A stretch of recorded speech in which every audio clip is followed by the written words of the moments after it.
The Farmer and the Badger. Long, long ago, there lived an old farmer and his wife who had made their home in the mountains, far from any town. Their only neighbor was a bad and malicious badger. This badger used to come out every night and run across to the farmer's field and spoil the vegetables and the rice which the farmer spent his time in carefully cultivating. The badger at last grew so ruthless in his mischievous work and did so much harm everywhere on the farm that the good-natured farmer could not stand it any longer and determined to put a stop to it. So he lay in wait day after day and night after night with a big club, hoping to catch the badger, but all in vain. Then he laid traps for the wicked animal. The farmer's trouble and patience was rewarded. For one fine day on going his rounds, he found the badger caught in a hole he had dug for that purpose. The farmer was delighted at having caught his enemy and carried him home securely bound with rope. When he reached the house, the farmer said to his wife, "I have at last caught the bad badger. You must keep an eye on him while I am out at work and not let him escape, because I want to make him into soup tonight." Saying this, he hung the badger up to the rafters of his storehouse and went out to his work in the fields. The badger was in great distress, for he did not at all like the idea of being made into soup that night, and he thought and thought for a long time, trying to hit upon some plan by which he might escape. It was hard to think clearly in his uncomfortable position, for he had been hung upside down. Very near him, at the entrance to the storehouse, looking out towards the green fields and the trees and the pleasant sunshine, stood the farmer's old wife, pounding barley. She looked tired and old. Her face was seamed with many wrinkles and was as brown as leather, and every now and then she stopped to wipe the perspiration which rolled down her face. "Dear lady," said the wily badger, "you must be very weary doing such heavy work in your old age. Won't you let me do that for you? My arms are very strong, and I could relieve you for a little while." "Thank you for your kindness," said the old woman, "but I cannot let you do this work for me because I must not untie you, for you might escape if I did, and my husband would be very angry if he came home and found you gone." Now, the badger is one of the most cunning of animals, and he said again in a very sad, gentle voice, "You are very unkind. You might untie me, for I promise not to try to escape. If you are afraid of your husband, I will let you bind me again before his return when I have finished pounding the barley. I am so tired and sore tied up like this. If you would only let me down for a few minutes, I would indeed be thankful." The old woman had a good and simple nature and could not think badly of anyone. Much less did she think that the badger was only deceiving her in order to get away. She felt sorry, too, for the animal as she turned to look at him. He looked in such a sad plight, hanging downwards from the ceiling by his legs, which were all tied together so tightly that the rope and the knots were cutting into the skin. So in the kindness of her heart, and believing the creature's promise that he would not run away, she untied the cord and let him down. The old woman then gave him the wooden pestle and told him to do the work for a short time while she rested. He took the pestle, but instead of doing the work as he was told, the badger at once sprang upon the old woman and knocked her down with the heavy piece of wood. He then killed her and cut her up and made soup of her, and waited for the return of the old farmer. The old man worked hard in his fields all day, and as he worked he thought with pleasure that no more now would his labor be spoiled by the destructive badger. Towards sunset he left his work and turned to go home. He was very tired, but the thought of the nice supper of hot badger soup awaiting his return cheered him. The thought that the badger might get free and take revenge on the poor old woman never once came into his mind. The badger meanwhile assumed the old woman's form, and as soon as he saw the old farmer approaching, came out to greet him on the veranda of the little house, saying, "So you have come back at last. I have made the badger soup and have been waiting for you for a long time." The old farmer quickly took off his straw sandals and sat down before his tiny dinner tray. The innocent man never even dreamed that it was not his wife but the badger who was waiting upon him, and asked at once for the soup.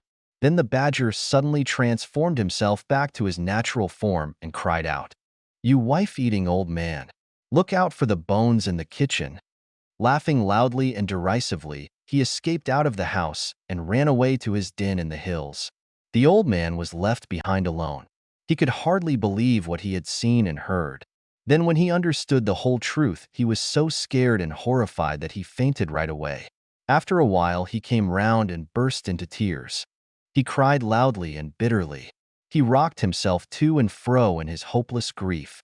It seemed too terrible to be real that his faithful old wife had been killed and cooked by the badger while he was working quietly in the fields, knowing nothing of what was going on at home, and congratulating himself on having once for all got rid of the wicked animal who had so often spoiled his fields. And oh, the horrible thought! He had very nearly drunk the soup which the creature had made of his poor old woman. "Oh dear! Oh dear! Oh dear!" he wailed aloud. Now, not far away there lived in the same mountain a kind, good-natured old rabbit.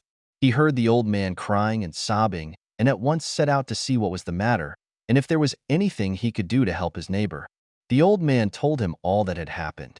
When the rabbit heard the story, he was very angry at the wicked and deceitful badger, and told the old man to leave everything to him, and he would avenge his wife's death.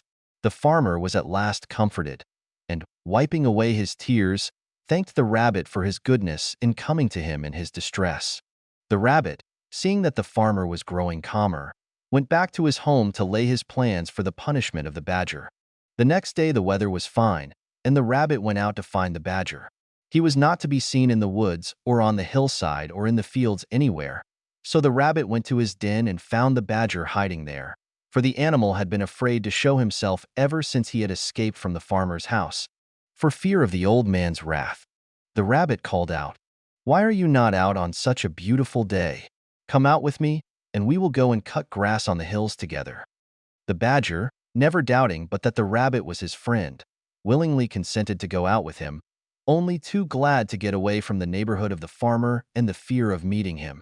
The rabbit led the way miles away from their homes, out on the hills where the grass grew tall and thick and sweet. They both set to work to cut down as much as they could carry home, to store it up for their winter's food. When they had each cut down all they wanted, they tied it in bundles and then started homewards, each carrying his bundle of grass on his back. This time the rabbit made the badger go first. When they had gone a little way, the rabbit took out a flint and steel.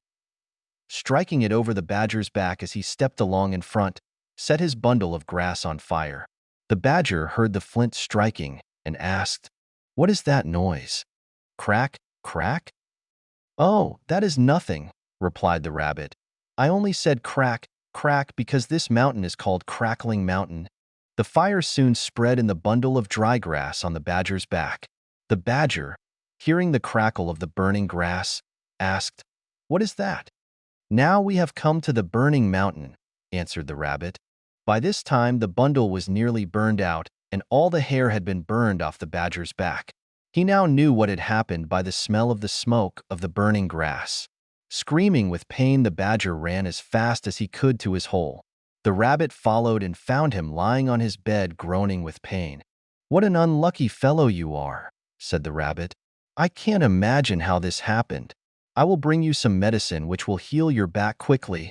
The rabbit went away glad and smiling to think that the punishment upon the badger had already begun. He hoped that the badger would die of his burns, for he felt that nothing could be too bad for the animal, who was guilty of murdering a poor, helpless old woman who had trusted him. He went home and made an ointment by mixing some sauce and red pepper together. He carried this to the badger, but before putting it on he told him that it would cause him great pain, but that he must bear it patiently, because it was a very wonderful medicine for burns and scalds and such wounds. The badger thanked him and begged him to apply it at once. But no language can describe the agony of the badger as soon as the red pepper had been pasted all over his sore back. He rolled over and howled loudly. The rabbit, looking on, felt that the farmer's wife was beginning to be avenged. The badger was in bed for about a month, but at last, in spite of the red pepper application, his burns healed and he got well. When the rabbit saw that the badger was getting well, he thought of another plan by which he could compass the creature's death. So he went one day to pay the badger a visit and to congratulate him on his recovery. During the conversation, the rabbit mentioned that he was going fishing and described how pleasant fishing was when the weather was fine and the sea smooth. The badger listened with pleasure to the rabbit's account of the way he passed his time now and forgot all his pains and his month's illness and thought what fun it would be if he could go fishing too. So he asked the rabbit if he would take him the next time he went out to fish. This was just what the rabbit wanted, so he agreed. Then he went home and built two boats, one of wood and the other of clay. At last they were both finished, and as the rabbit stood and looked at his work, he felt that all his trouble would be well rewarded if his plan succeeded, and he could manage to kill the wicked badger now. The day came when the rabbit had arranged to take the badger fishing. He kept the wooden boat himself and gave the badger the clay boat. The badger, who knew nothing about boats, was delighted with his new boat and thought how kind it was of the rabbit to give it to him. They both got into their boats and set out. After going some distance from the shore, the rabbit proposed that they should try their boats and see which one could go the quickest. The badger fell in with the proposal, and they both set to work to row as fast as they could for some time. In the middle of the race, the badger found his boat going to pieces, for the water now began to soften the clay. He cried out in great fear to the rabbit to help him. But the rabbit answered that he was avenging the old woman's murder, and that this had been his intention all along, and that he was happy to think that the badger had at last met his deserts for all his evil crimes, and was to drown with no one to help him. Then he raised his oar and struck at the badger with all his strength till he fell with the sinking clay boat and was seen no more. Thus at last he kept his promise to the old farmer.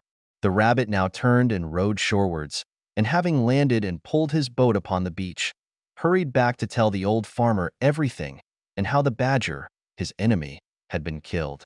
The old farmer thanked him with tears in his eyes. He said that till now he could never sleep at night or be at peace in the daytime, thinking of how his wife's death was unavenged, but from this time he would be able to sleep and eat as of old. He begged the rabbit to stay with him and share his home. So from this day the rabbit went to stay with the old farmer, and they both lived together as good friends to the end of their days.